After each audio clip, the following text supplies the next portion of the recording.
మేడ్చల్ జిల్లా పీర్జాదిగూడ కార్పొరేషన్లో అవిశ్వాస ఫైట్ ముదురుతోంది. మేయర్ జక్కా వెంకటరెడ్డితో పాటు ఆయనకు సపోర్ట్ చేస్తున్న కార్పొరేటర్లు సూర్యాపేట నుంచి హైదరాబాద్లోని నోవెటల్ హోటల్కు వెళ్తుండగా కాంగ్రెస్ పార్టీకి చెందిన నేతలు కిడ్నాప్కు ప్రయత్నించినట్లుగా బీఆర్ఎస్ నేతలు ఆరోపిస్తున్నారు.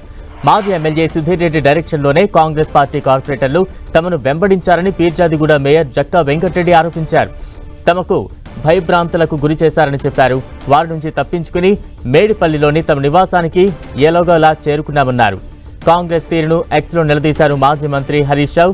పీర్జాదిగూడ మున్సిపల్ కార్పొరేషన్లో అవిశ్వాస తీర్మానం నెగ్గాలని కాంగ్రెస్ కుట్రలు చేస్తోందని హరీష్ రావు ఆరోపించారు. బీఆర్ఎస్ మేయర్ జక్కా వెంకటరెడ్డితో పాటు కార్పొరేటర్లను కిడ్నాప్ చేయడానికి ప్రయత్నిస్తున్నారని ఫైర్ అయ్యారు. ఔటర్ రింగ్ రోడ్పై 20 కార్లతో మేయర్ కార్పొరేటర్లను వెంబడిస్తూ భయభ్రాంతులకు గురి చేశారని అన్నారు. పీర్జాదిగూడ మేయర్ కార్పొరేటర్లకు డీజీపీ సిపి భద్రత కల్పించాలని హరీష్ రావు డిమాండ్ చేశారు. కాంగ్రెస్ నేతలు దాడులకు పాల్పడితే చూస్తూ ఊరుకునేది లేదన్నారు. ఇటీవల పీర్జాదిగూడ కార్పొరేషన్కు చెందిన బీఆర్ఎస్ పార్టీ అధ్యక్షుడు డిప్యూటీ మేయర్ సహా కొందరు కార్పొరేటర్లు కాంగ్రెస్ పార్టీలో చేరారు. దీంతో మేయర్ జక్కా వెంకటరెడ్డిపై అవిశ్వాసం పెట్టేందుకు కార్పొరేటర్లు ప్రయత్నిస్తుండగా ఈ నెల 6న స్వయంగా మేయర్ జక్కా వెంకటరెడ్డి తనపై అవిశ్వాస తీర్మానం ప్రవేశపెట్టాలని మేడ్చల్ జిల్లా కలెక్టర్కు విన్నవించారు. ఎలక్షన్ కోడ్ నేపథ్యంలో జూన్ 5న జిల్లా కలెక్టర్ అవిశ్వాస సమావేశం ఏర్పాటు చేసేందుకు ఆదేశాలు జారీ చేశారు. దీంతో మేయర్ జక్కా వెంకటరెడ్డి తన అనుచరులతో కలిసి సూర్యాపేటలో ఉన్నారు. అక్కడి నుంచి హైదరాబాద్కు వస్తుండగా కాంగ్రెస్ నేతలు తమను వెంబడించి కిడ్నాప్కు యత్నించారని జక్కా వెంకటరెడ్డి ఆరోపించారు.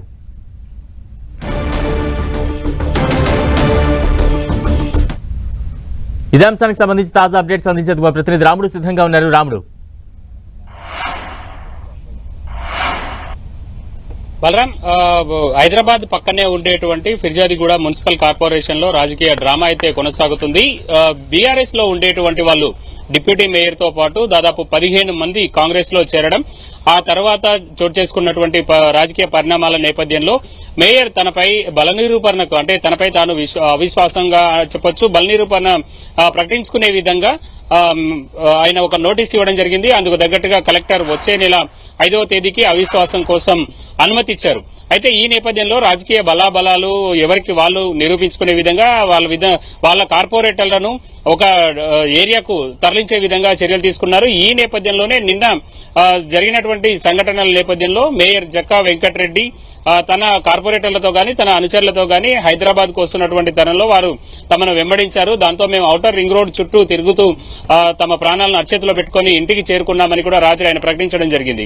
ఈ నేపథ్యంలో మనం చూడొచ్చు, గడిచినటువంటి కొంతకాలంగా వివిధ ప్రాంతాల్లో ఉండేటువంటి కార్పొరేషన్లు కానీ అదేవిధంగా మున్సిపాలిటీల్లో కానీ అవిశ్వాస తీర్మానం పెట్టడం, అక్కడ కాంగ్రెస్ నెగ్గడం, కాంగ్రెస్ బలపరిచినటువంటి అభ్యర్థులు మేయర్లు కావడం అనేది చూస్తున్నాం. ఇక్కడ కూడా చాలా మంది ఒకేసారి ఇటు కాంగ్రెస్ బీఆర్ఎస్ నుంచి కాంగ్రెస్ లోకి చేరిపోవడంతో ఇది కూడా చేజారుతుందన్నటువంటి వాళ్ళు ఒకటి భావిస్తున్నటువంటి పరిస్థితి ఉంది. ఈ మున్సిపల్ కార్పొరేషన్ కూడా తమ చేజారుతుందా అన్నటువంటి భావనలో బీఆర్ఎస్ పార్టీ ఉంది. ఇప్పుడు దాని నేపథ్యంలో వాళ్ళు ముందుగానే వాళ్ళే అవిశ్వాసాని కోసం ప్రకటించే విధంగా వాళ్ళు ఒక నోటీస్ ఇవ్వడం జరిగింది. దాంట్లో భాగంగానే కలెక్టర్ అవిశ్వాసానికి అనుమతి ఇవ్వడం జరిగింది. వచ్చే నెల 5వ తేదీ రోజు ఈ అవిశ్వాసం జరగనుంది. అయితే మనం చూడొచ్చు, ఇటు కాంగ్రెస్ కు సంబంధించినటువంటి నేతలు తమపై ఒత్తిడి తీసుకొస్తున్నారని, ప్రధానంగా ఈ ప్రాంతంలో ఉండేటువంటి మాజీ ఎమ్మెల్యే మలిపెద్ది సుధీర్ రెడ్డి ఈ విధమైనటువంటి చర్యలకు పాల్పడుతున్నారని కూడా మేయర్ ఆరోపిస్తున్నారు. ముఖ్యంగా గ్రేటర్ చుట్టూ ఉండేటువంటి అనేక మున్సిపాలిటీల్లో గతంలో కార్పొరేషన్లలో బీఆర్ఎస్ పైచే సాధించింది. అనేక చైర్మన్లను, కార్పొరేషన్ల మేయర్లను కైవసం చేసుకుంది. మెల్లమెల్లగా అవిశ్వాసాలు పెడుతూ వాటన్నింటినీ కూడా కాంగ్రెస్ ఇప్పుడు చేజిక్కించుకుంటున్నటువంటి పరిస్థితి ఉంది. అందులో భాగంగానే ఇది కూడా వచ్చే నెల 5న అవిశ్వాసం పైన చర్చ జరగనుంది, అవిశ్వాస తీర్మానం పైన చర్చ జరగనుంది. అప్పుడు ఏంటనేది తెలిసిపోనుంది. ఇటు కాంగ్రెస్ వాళ్ళైతే మాత్రం మా పక్షాన 15 మంది 16 మంది ఉన్నారని చెప్తున్నారు. మరొక వైపు బీఆర్ఎస్ సంబంధించినటువంటి మేయర్ జక్కా వెంకటరెడ్డి తమ వైపు 10 మంది 11 మంది ఉన్నట్టుగా ఆయన చెప్తున్నటువంటి పరిస్థితి ఉంది. ఫైనల్ గా ఆ రోజు సమావేశానికి అటెండ్ అయినటువంటి సభ్యులు వేసినటువంటి ఓట్లను బట్టి అవిశ్వాసం నెగ్గుతుంది.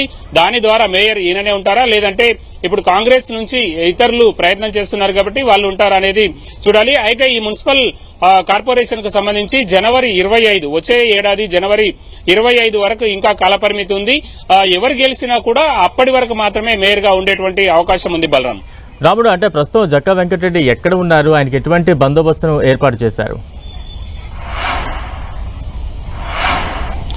టీఆర్ఎస్ నేతలు డిమాండ్ చేసినట్టుగా ఆయనకు బందోబస్తు ఏర్పాటు చేయాలని టీఆర్ఎస్ నేతలు డిమాండ్ చేస్తున్నారు. తమకు ప్రాణహాని ఉంది అని కూడా చెప్తున్నారు. నిన్న తమపై దాడికి యత్నించారని చెప్తున్నారు. అయితే ఈ నేపథ్యంలో నిన్న మేము సురక్షితంగా ఇంటికి చేరుకున్నామని రాత్రి 11 గంటల సమయంలో మేయర్ జక్కా వెంకటరెడ్డి మీడియాతో మాట్లాడుతూ చెప్పారు. కానీ ఇప్పుడు ఎక్కడున్నారనేటువంటి అంశం తెలీదు. వాళ్ళందరూ కూడా వాళ్లతో పాటు ఉండేటువంటి 10 మంది కార్పొరేటర్లు కూడా ఒకే చోట ఉన్నట్టుగా తెలుస్తుంది.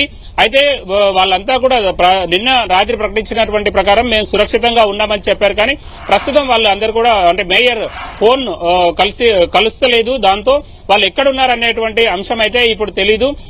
దీనికి సంబంధించి పోలీసులు త్వరలో ప్రకటన చేసేటువంటి అవకాశం ఉంది. వాళ్ళకి ఏమైనా భద్రత కల్పిస్తారా, వాళ్ళు ఎక్కడ ఉన్నారనేది పోలీసులు త్వరలో ప్రకటన చేయనున్నారు. రాముడు, అంటే కిడ్నాప్ కి యత్నించారంటూ కూడా జక్కా వెంకటరెడ్డి చెప్తూ ఉన్నారు.